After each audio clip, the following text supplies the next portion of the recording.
Good evening, wanderers of the night. This is Petra, and I'm here to give a shout out to our newest subscribers and supporters of the show. Big shout out to everyone from Buzzsprout, William Tremblay, our longest standing supporter of the show. Also, thank you to Alyssa and LF, supporters from long ago before shout outs began. Thank you also to William Stevens, a new subscriber on Buzzsprout. And from Spotify, thank you sincerely, Mike H. Jett, for your review of the podcast. Always sending you love and positive thoughts and energy. From YouTube, we now have 10 new subscribers, but keep in mind that I can only see your YouTube account name if you've made your subscriptions public. So thanks to 7 of you, plus The Big Moki Show, Randy Hall, and Brian Jacobs. Thank you all so much for your support.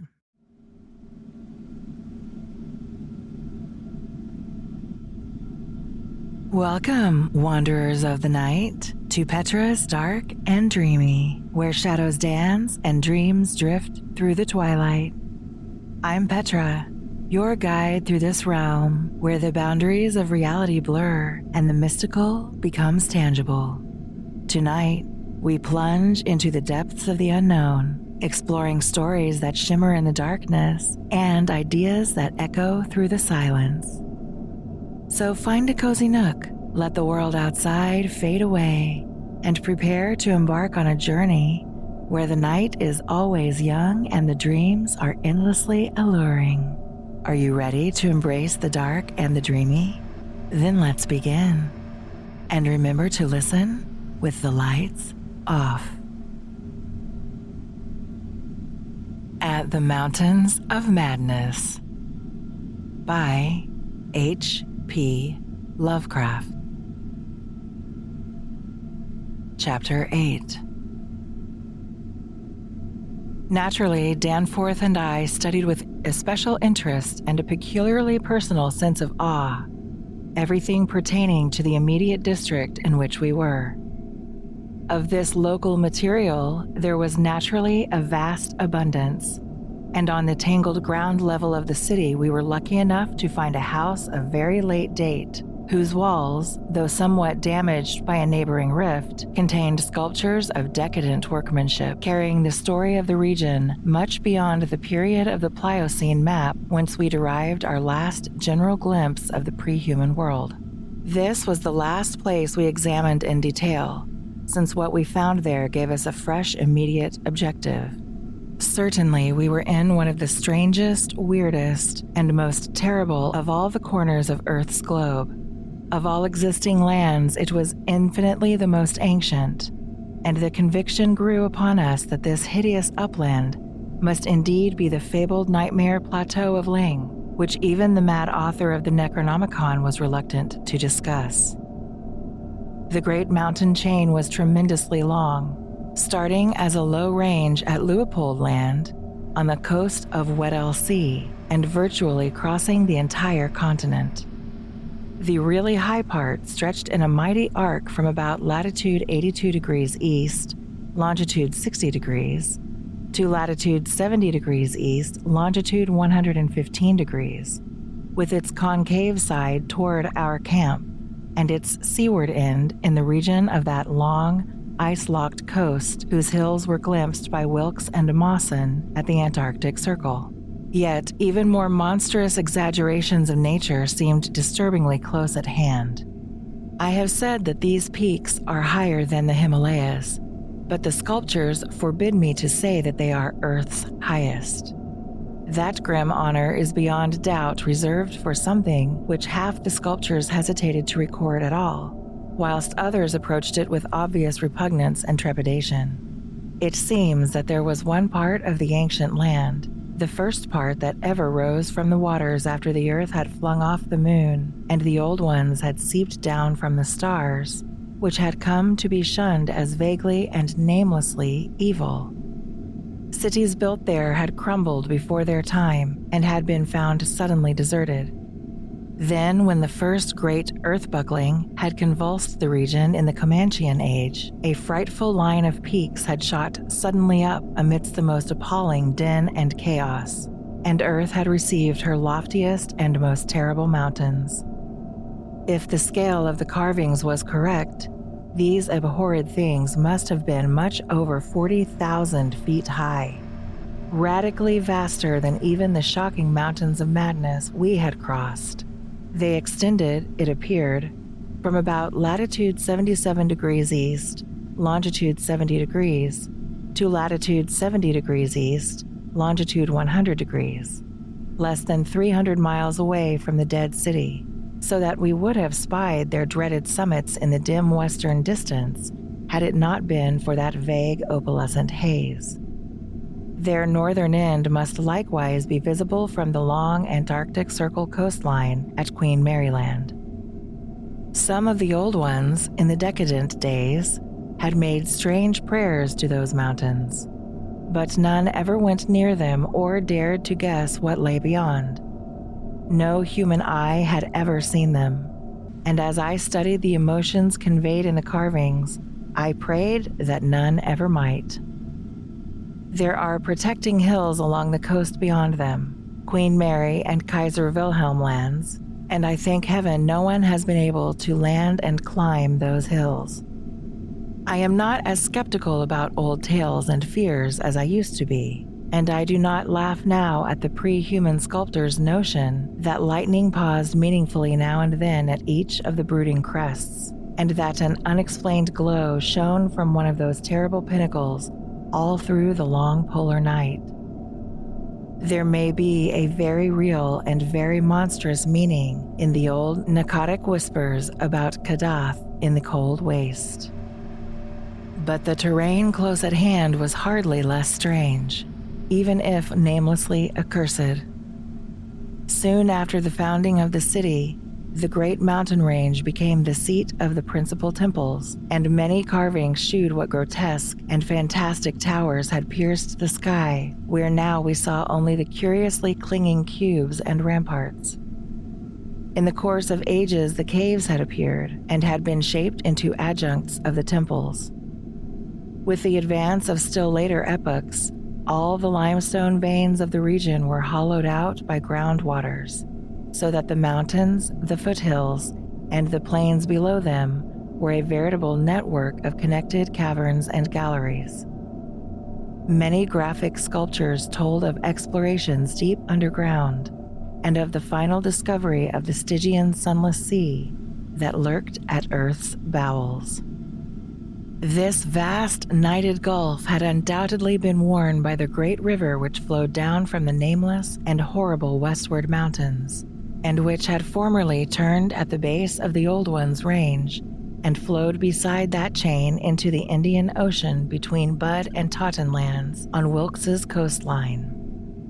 Little by little, it had eaten away the limestone hill base at its turning, till at last its sapping currents reached the caverns of the groundwaters and joined with them in digging a deeper abyss.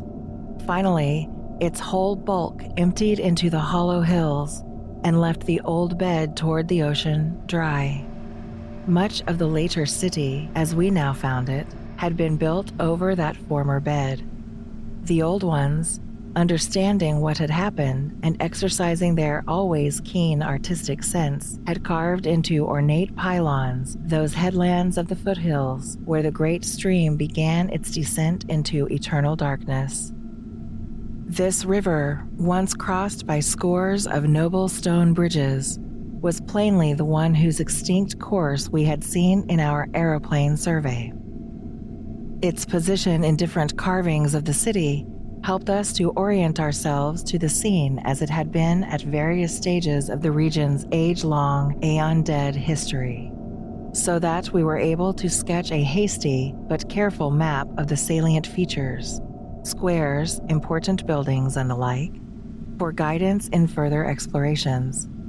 We could soon reconstruct in fancy the whole stupendous thing as it was 1 million or 10 million or 50 million years ago, for the sculptures told us exactly what the buildings and mountains and squares and suburbs and landscape setting and luxuriant tertiary vegetation had looked like.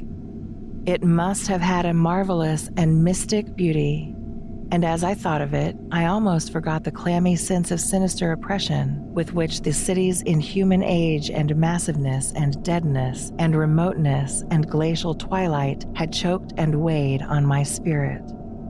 Yet, according to certain carvings of the denizens of that city, had themselves known the clutch of oppressive terror. For there was a somber and recurrent type of scene in which the old ones were shewn in the act of recoiling affrightedly from some object, never allowed to appear in the design, found in the great river and indicated as having been washed down through waving, vine-draped cycad forests from those horrible westward mountains.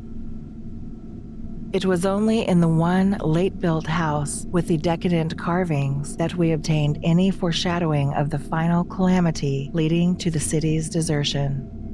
Undoubtedly, there must have been many sculptures of the same age elsewhere, even allowing for the slackened energies and aspirations of a stressful and uncertain period. Indeed, very certain evidence of the existence of others came to us shortly afterward. But this was the first and only set we directly encountered. We meant to look farther later on, but, as I have said, immediate conditions dictated another present objective.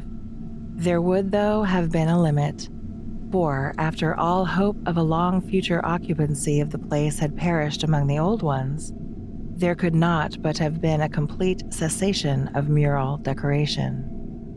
The ultimate blow, of course, was the coming of the great cold, which once held most of the earth in thrall, and which has never departed from the ill-fated poles. The great cold that at the world's other extremity put an end to the fabled lands of Lomar and Hyperborea. Just when this tendency began in the Antarctic, it would be hard to say in terms of exact years. Nowadays, we set the beginning of the general glacial periods at a distance of about 500,000 years from the present. But at the poles, the terrible scourge must have commenced much earlier. All quantitative estimates are partly guesswork, but it is quite likely that the decadent sculptures were made considerably less than 1 million years ago, and that the actual desertion of the city was complete long before the conventional opening of the Pleistocene. 500,000 years ago, as reckoned in terms of the Earth's whole surface. In the decadent sculptures, there were signs of thinner vegetation everywhere, and of a decreased country life on the part of the old ones. Heating devices were shewn in the houses, and winter travelers were represented as muffled in protective fabrics. Then we saw a series of cartouches, the continuous band arrangement being frequently interrupted in these late carvings, depicting a constantly growing migration to the nearest refuges of greater warmth, some fleeing to cities under the sea off the faraway coast, and some clambering down through networks of limestone caverns in the hollow hills to the neighboring black abyss of subterranean waters. In the end, it seems to have been the neighboring abyss which received the greatest colonization. This was partly due, no doubt, to the traditional sacredness of this especial region, but may have been more conclusively determined by the opportunities it gave for continuing the use of the great temples on the honeycombed mountains, and for retaining the vast land city as a place of summer residence and base of communication with various minds. The linkage of old and new abodes was made more effective by means of several gratings and improvements along the connecting routes, including the chiseling of numerous direct tunnels from the ancient metropolis to the black abyss, sharply down-pointing tunnels whose mouths we carefully drew, according to our most thoughtful estimates, on the guide map we were compiling. It was obvious that at least 2 of these tunnels lay within a reasonable exploring distance of where we were, both being on the mountainward edge of the city, one less than a quarter mile toward the ancient river course, and the other perhaps twice that distance in the opposite direction. The abyss, it seems, had shelving shores of dry land at certain places, but the old ones built their new city underwater, no doubt because of its greater certainty of uniform warmth. The depth of the hidden sea appears to have been very great, so that the Earth's internal heat could ensure its habitability for an indefinite period. The beings seem to have had no trouble in adapting themselves to part-time and eventually, of course, whole-time residence underwater, since they had never allowed their gill systems to atrophy. There were many sculptures which showed how they had always frequently visited their submarine kinsfolk elsewhere, and how they had habitually bathed on the deep bottom of their great river. The darkness of inner Earth could likewise have been no deterrent to a race accustomed to long Antarctic nights. Decadent though their style undoubtedly was, these latest carvings had a truly epic quality where they told of the building of the new city in the cavern sea. The old ones had gone about it scientifically, quarrying insoluble rocks from the heart of the honeycombed mountains and employing expert workers from the nearest submarine city to perform the construction according to the best methods. These workers brought with them all that was necessary to establish the new venture: shoggoth tissue from which to breed stone lifters and subsequent beasts of burden for the cavern city, and other protoplasmic matter to mold into phosphorescent organisms for lighting purposes. At last, a mighty metropolis rose on the bottom of that Stygian sea, its architecture much like that of the city above, and its workmanship displaying relatively little decadence because of the precise mathematical element inherent in building operations. The newly bred shoggoths grew to enormous size and singular intelligence, and were represented as taking and executing orders with marvelous quickness. They seemed to converse with the old ones by mimicking their voices, a sort of musical piping over a wide range, if poor Lake's dissection had indicated aright, and to work more from spoken commands than from hypnotic suggestions as in earlier times. They were, however, kept in admirable control. The phosphorescent organisms supplied light with vast effectiveness, and doubtless atoned for the loss of the familiar polar auroras of the outer world night. Art and decoration were pursued, though of course with a certain decadence. The old ones seemed to realize this falling off themselves, and in many cases anticipated the policy of Constantine the Great by transplanting especially fine blocks of ancient carving from their land city, just as the emperor, in a similar age of decline, stripped Greece and Asia of their finest art to give his new Byzantine capital greater splendors than its own people could create.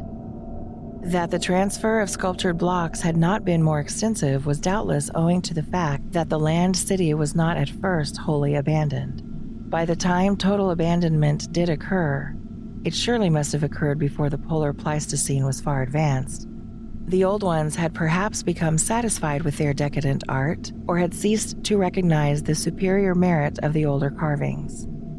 At any rate, the aeon-silent ruins around us had certainly undergone no wholesale sculptural denudation, though all the best separate statues, like other movables, had been taken away.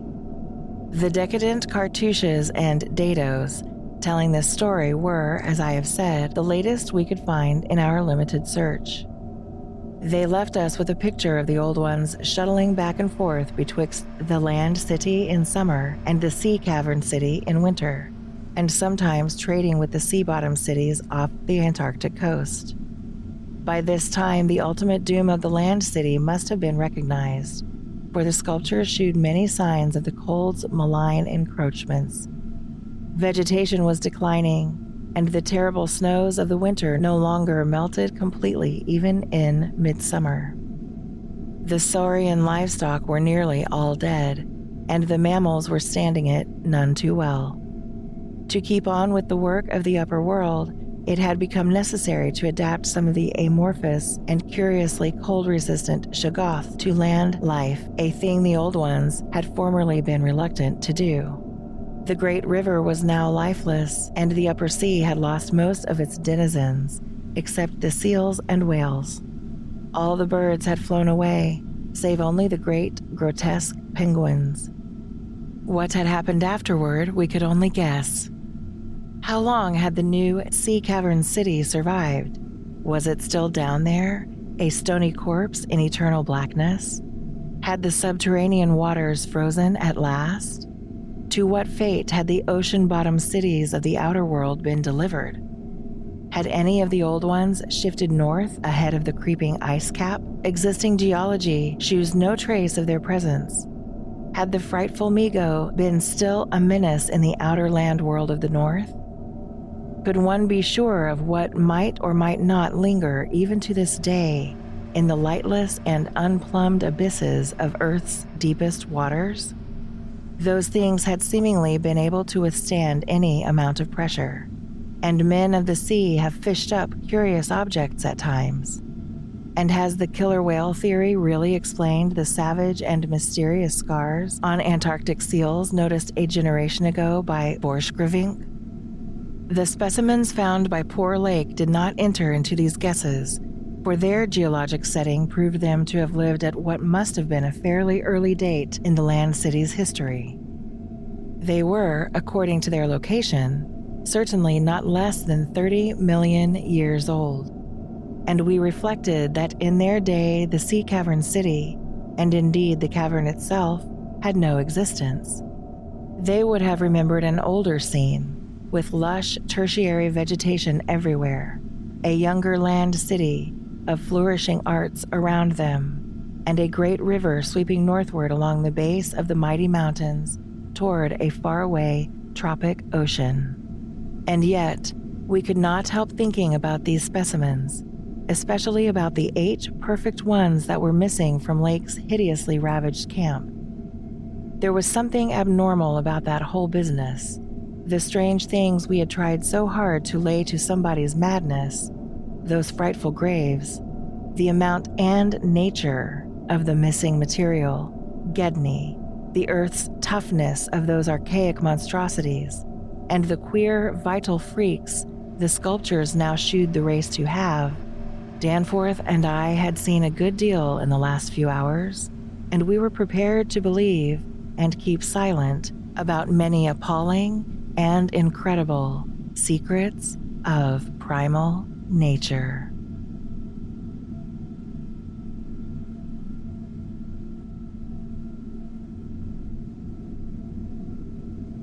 Thank you for joining me tonight on Petra's Dark and Dreamy. Be sure to like, follow, and subscribe to support the show. If you are one of the first 100 subscribers, you can request your favorite literature read by me, Petra. Also, please leave a review on your favorite podcast platform or on YouTube, wherever you happen to watch. See you next time.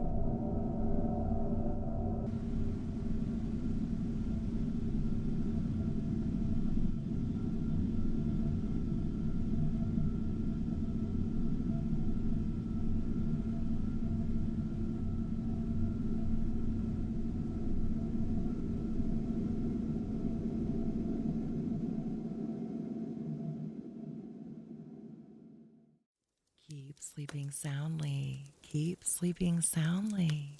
Don't let me wake you. It's Petra. I'm stopping by to tell you why I use Buy Me a Coffee to connect with my audience and grow my podcast.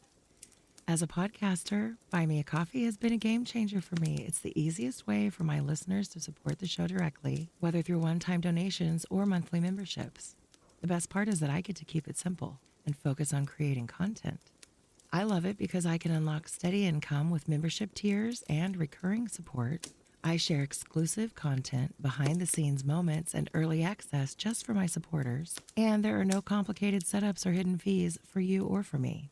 For you listeners, you can show your love with a simple click and also get special perks, shout-outs, and bonus content in return. You want to support the show? Click the link in the show notes to support the show. And be sure to tell everyone that you love Petra's Dark and Dreamy.